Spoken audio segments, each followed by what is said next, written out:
जो मीन है वो हमें दिया है 600। The mean monthly salary paid to male and female employees were 620 and 520 respectively. यानी मेल का जो मीन है सैलरी का वो 620 है, फीमेल का मीन सैलरी है 520। हमें क्या करना है, percentage of male and female employees निकालना है। तो जब यहाँ पर कंबाइंड मीन दिया है, अलग अलग मीन दिया है, तो ये उसी तरह का फॉर्मूला लगेगा इसमें कंबाइंड मीन का। यहाँ पे मेल और फीमेल 2 वैल्यूज़ हैं और उनका कंबाइंड मीन दिया हुआ है। फर्स्ट वैल्यू को x1, सेकंड वैल्यू को x2, और जो कंबाइंड मीन है उसको हम 1 2 से रिप्रेजेंट करते हैं। तो हमारे पास फॉर्मूला हो गया x bar 1 2 is equal to x1 bar n1 plus x2 bar n2 upon n1 plus n2। ये वैल्यूज़ हमें दी हुई हैं। x12 की वैल्यू 600 दी है कंपनी का मीन, फिर हमें मेल का मीन दिया है 620 इंटू नंबर हमें नहीं दिया है, तो n1 हमने लिख दिया as given in the formula.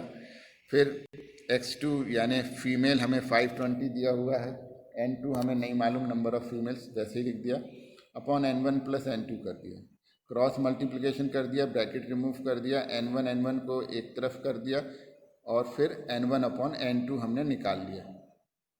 n1 upon n2 निकाल दिया तो ये हो गया n1 रेशो n2 जो कि आया 4:1। अब सम ऑफ रेशो करेंगे तो 4 + 1 5 एम्प्लॉयज़ हुए, जिसमें 4 जो हैं n1 अर्थात मेल हैं और n2 अर्थात फीमेल 1 हो गए।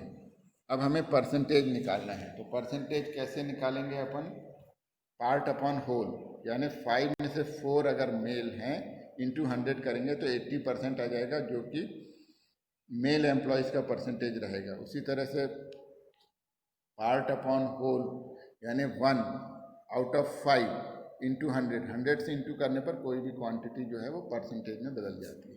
इसकी एक और मेथड यहाँ पर दी गई है कि अगर हमने ऐसा मान लिया कि let be the percentage of the male employees in the combined group be x, तो फीमेल कितने हो जाएंगे, 100 माइनस x हो जाएंगे। हमने अपने फॉर्मूले में एक तरफ x रख दिया, दूसरी तरफ 100 माइनस x रख दिया, इसको सॉल्व कर लिया तो हमें x अर्थात मेल का नंबर मिल जाएगा। मेल हमारे पास आ गए हैं कितने, सॉल्व करने पर 80।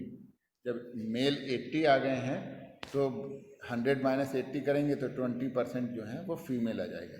हो सकता है आपको सेकंड मेथड इजी लग रही हो तो you can solve it by second और अल्टरनेटिव मेथड। इंस्ट्रक्शन या illustration number 9, find the missing information in the following table. ये टेबल दिया हुआ है, इसमें आप नंबर्स को फाइंड करना है। देखिए यहाँ पर दिया है नंबर A, B, C और कंबाइन। फिर उसी तरह से मीन दिया हुआ है, A का मीन 20 है, B का मीन हमें नहीं पता है, C का मीन 6 है और कंबाइंड मीन 15 है। तो इस तरह से ये A, B, C 3 वैल्यूज़ हैं, तो यहाँ पर बार x के साथ 1 2 3 लिख देंगे, 3 वैल्यूज़ को, विच रिप्रेजेंट्स A, B, C। अब हम देखते हैं नंबर वाले कॉलम में, तो यहाँ हमारे पास जो दिया हुआ है C, कंबाइन हमारे पास 24 है, 24 में से 10 और 8 अगर हम माइनस कर देंगे तो बचेगा 24 माइनस 18 दैट इज 6। तो यहाँ हमारे पास आ जाएगा 6, C की वैल्यू आ गई 6। ये वैल्यू हमें फाइंड करनी है। अब हमें क्या करना पड़ेगा, ये जो हमारा फॉर्मूला है उसको हम देखते हैं। फॉर्मूला है n1 बार x1 bar n1 plus x2 bar n2 plus x3 बार n3 upon n1 plus n2 plus n3। क्योंकि यहाँ क्वेश्चन में 3 वैल्यूज़ हैं A, B, C, इसलिए हमने n1, n2, n3, x1, x2, x3 लिया हुआ। इनकी करस्पॉन्डिंग वैल्यूज़ यहाँ सब्सटीट्यूट कर दी। सिर्फ n2 की वैल्यू हमें नहीं दी हुई है 8 के करस्पॉन्डिंग वैल्यू, तो वहाँ हमने x लिख दिया। सिंपल सॉल्यूशन है, इसको सॉल्व कर लिया तो x की वैल्यू आ गई 15.5।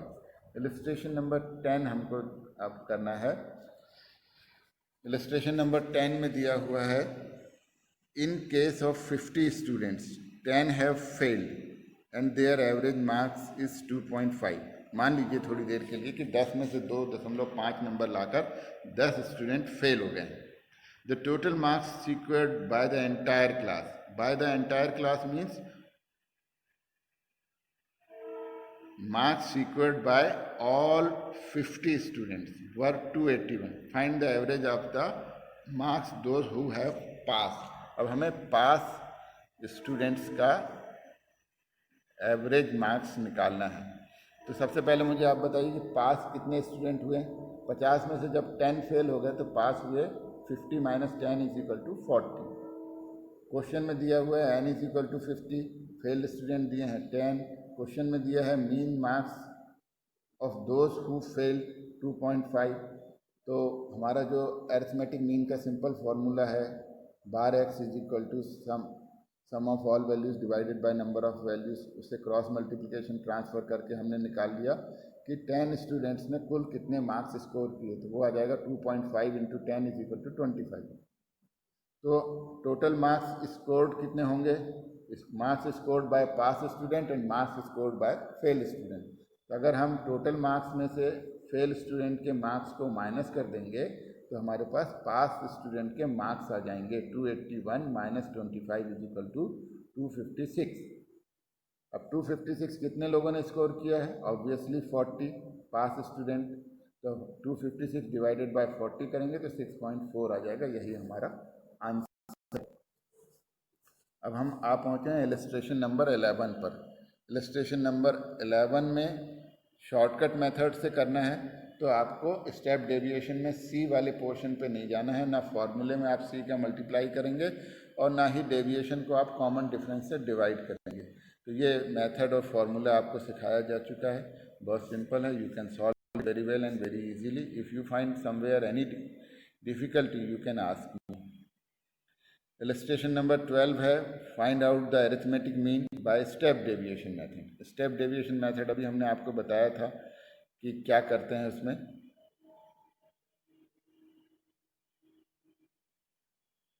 यहाँ पर कोई भी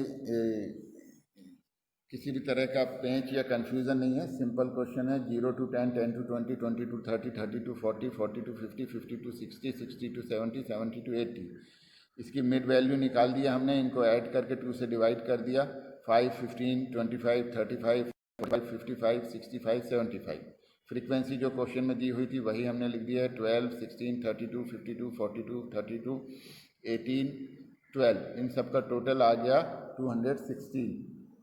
ये टोटल फ्रीक्वेंसीज का टोटल हमने कर लिया, जिसको सिग्मा एफ से हम रिप्रेजेंट करते हैं।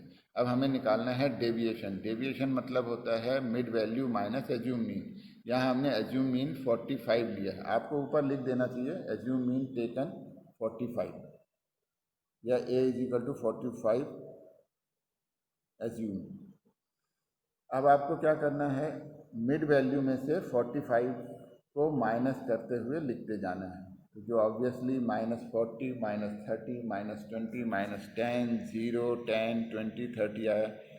अब स्टेप डेविएशन करना है, मतलब कॉमन डिफरेंस। कॉमन डिफरेंस हर एक ग्रुप में आप देख रहे हैं 10 का है, और जो डेविएशन भी आया है उसमें भी आप देख रहे हैं कि it is easily divisible by 10। तो आप उसको 10 से डिवाइड करके सिंप्लीफाई और ईजी कर देंगे, तो अब 40 की जगह आपके पास 4 हो जाएगा।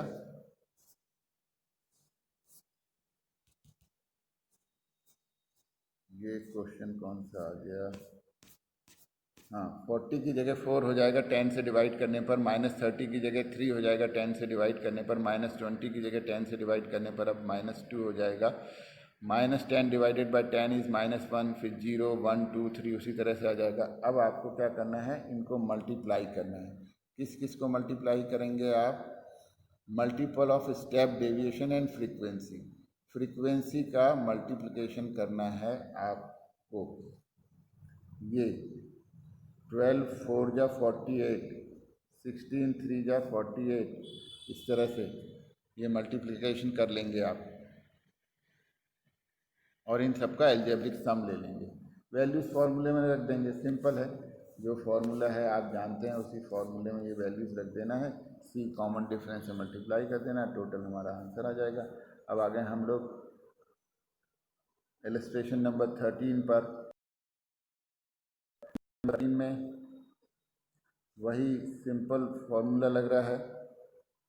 डायरेक्ट मेथड का डेविएशन निकालना है और वैल्यूज रिप्लेस करनी है। इसमें भी कोई पेंच या कंफ्यूजन या डाउट जैसा नहीं है, सिंपल क्वेश्चन है, आप सॉल्व कर सकते हैं। किसी भी प्रकार की तकलीफ हो तो आप मुझसे व्हाट्सएप में पूछ सकते हैं, मैं आपको कैलकुलेशन भी भेज दूंगा। Find out the arithmetic mean of the following data. यहाँ भी हमने मिड वैल्यू निकाली है, फ्रीक्वेंसीज लिखा है, डेविएशन लिखा है, स्टेप डेविएशन लिखा है। ये क्वेश्चन आप सॉल्व कर चुके हैं अभी हैं और आप पिछली कक्षाओं में भी इनको कर चुके हैं। इसके बाद इलस्ट्रेशन नंबर 15 आ गया है, कैलकुलेटेड वेटेड मीन।